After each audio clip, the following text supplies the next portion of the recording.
All right, back for another beer review, and today I'll be reviewing a beer from the Green Cheek Beer Company, and they're out of Costa Mesa, California, and this is their Just Two Things, the Citra and Talus variant. So they are calling this one a double dry hopped hazy double IPA that is brewed with the aforementioned 2 hops.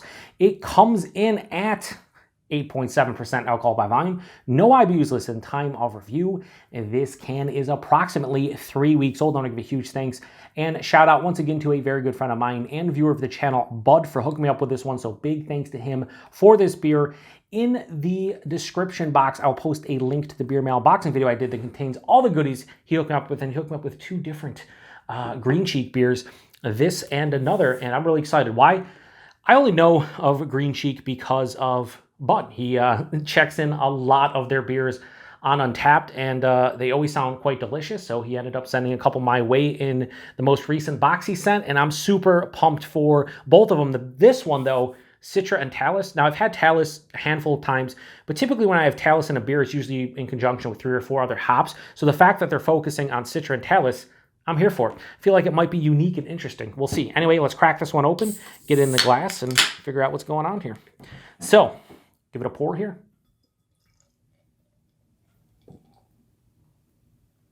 Something like that. Should be good. I really like the artwork too. It's just somewhat cartoonish, and I dig it. I like it. So, yeah. Oh, I can smell it from here. That looks like a hazy. Yeah. Deep honey, or sorry, not honey orange. Deep yellow-orange color, more milky looking, very murky, very turbid, opaque. About a 2.5 finger of this creamy looking head. Has an off-white kind of look to it. Yeah, looks like a hazy of some sort. Let's get a nose. Ooh, what is that?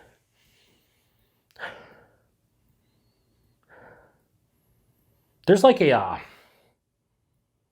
kind of like a red fruit. It's a little bit like red raspberry, maybe like cherry, like a sweeter cherry. There's a ton of freshly squeezed citrus, orange mostly. Yeah, freshly squeezed orange or tangerine juice. Big pop of a peach. There's pineapple. There's a lot going on here. I'm trying to process what I'm smelling. A little bit of that like doughy, crackery type of malt sensation too. Ooh. Fleshy, honeydew melon, papaya. This is very complex. There's a nice herbaceous, like dank kind of quality. A slight like hop resin kind of character. It has that like, I don't want to say hop burn because it doesn't, but it has that like kind of slightly burning the nostrils kind of hop intensity, hop matter intensity. Oh, it smells awesome. I'm really impressed by that red like raspberry and like kind of sweeter cherry vibe. I don't get that. Certainly the cherry and a lot of hop. What was the one beer that I got that in? Was it? Might have been a Phase 3 beer. I did a collab with them in Black Stack Brewing, and I got sherry in there. I don't remember if Talus was in that one or not. I don't think it was. Was it? It might have been. I don't know. Fucking weird. Shout out to the train. I started this. There's a train going by. Now halfway through, another train going by. Like, trains are putting in work today. Anyway, I want to get to it. It smells awesome. Cheers, everybody. Thanks again, Bud.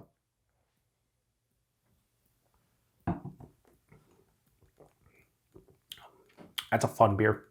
It's a real fun beer. Huh.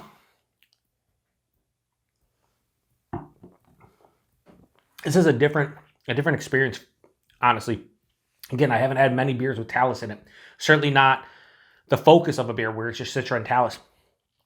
There's a really fun kind of character on the palate that I'm struggling to kind of tell you what it is.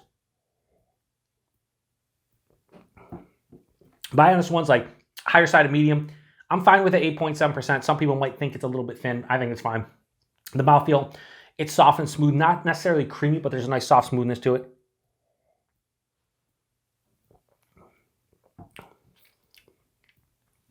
Man, there's a lot of different fruit characters in this beer. The aforementioned cherry, it's not as sweet in the taste, but it's like kind of like a cherry, like a Bing cherry, maraschino cherry, something a little bit sweeter. There's red raspberry. It's kind of all over the palate, omnipresent. Along with that, I'm getting OJ, like freshly squeezed orange juice. There's a little bit of peach, touch of pineapple, a little bit of a fleshy kind of honeydew melon and papaya, just a smidge. There's a lot of complex fruit characters. That's the first half of the palate. Second half of the palate, completely different. What ends up happening is all that sweet, juicy complexity from those fruits kind of morphs into this really nice, earthy, grassy, almost spicy, herbaceous type of finish. It's really unique to me. I don't know if that's the Talus. I don't know if it's a combo of the hops or whatever.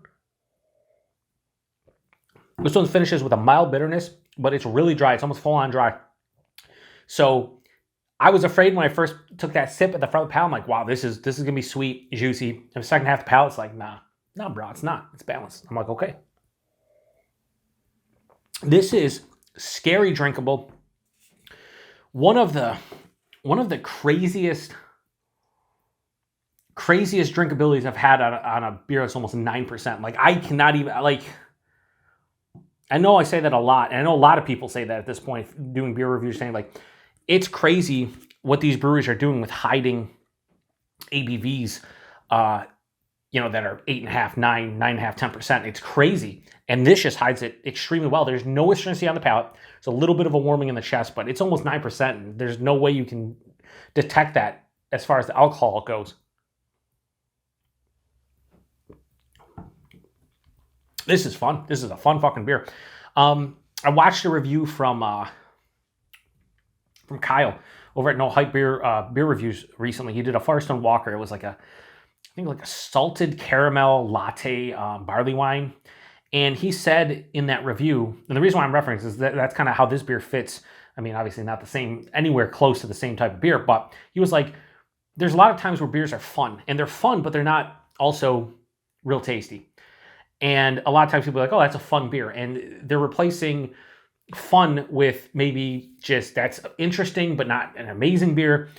But he said in that review specifically, not only is this beer fun, but it's also delicious. And that's kind of where I'm going with this one. I think Talus is a relatively newer hop that, again, I haven't had much with just like the showcase on it. And I think I like that cherry and red raspberry in addition to all like the fruit complexity and then that finish. I don't know if it's both of them in conjunction. I don't know if the Talus is leading the way, but it's a real fun, different beer. But it's also quite delicious. I think flavor-wise on this one, this is probably like a high 4.25. This is like a 4.3, 4.35. I'm going to bump it into the lower 4.5 range. Why? Because of the drinkability and the mouthfeel. Both bump it up a little bit. So I'm going to give Just Two Things Citra and Talus from Green Cheek. Make sure we line it up here correctly for the thumbnail. I don't know what I'm doing. I'm going to give that a low 4.5 out of 5. I'm going to go 4.45 out of 5. I think this is really just, again, fun but delicious. And nowadays, so many hazies are quite identical, or they have similar characteristics to the next beer, even from the same brewery. Like, they'll change up one hop, and yeah, it's 95% similar and 5% difference. This is vastly different when it comes to a double dry hop, double IPA. Just, it really is. So 4.45 out of 5. This is just a really fun, interesting beer. I'm going to sip on the rest of that and enjoy every second. Price and availability. I want to say these are $22 a 4-pack. Correct me if I'm wrong. Bud, I think Bud said 22, might be 24, but 22 to 24. Knowing what I know now, I'd probably pick up a 4-pack of this, even if it was 24. If it's 22, that's fine too. That's even better. Because it's, again, unique, fun, but also delicious. But it is a bit expensive. It's California. We've had this discussion before. You're going to pay a little bit more, just like you would in New York City. Availability, I don't know. I'm pretty sure that Bud said this is brewery only, or if it is not just brewery only, they get drips and drabs in the local bottle shops. But if you want some Green Cheek stuff, you got to trade for it, basically, unless you're in California. So not much more to say about it. Huge thanks to Bud for this one. I have one more from them. I think it's like Outer Space is Weird, I think is the name of it. So I'm looking forward to that one. I think it's like a 7.2% IPA.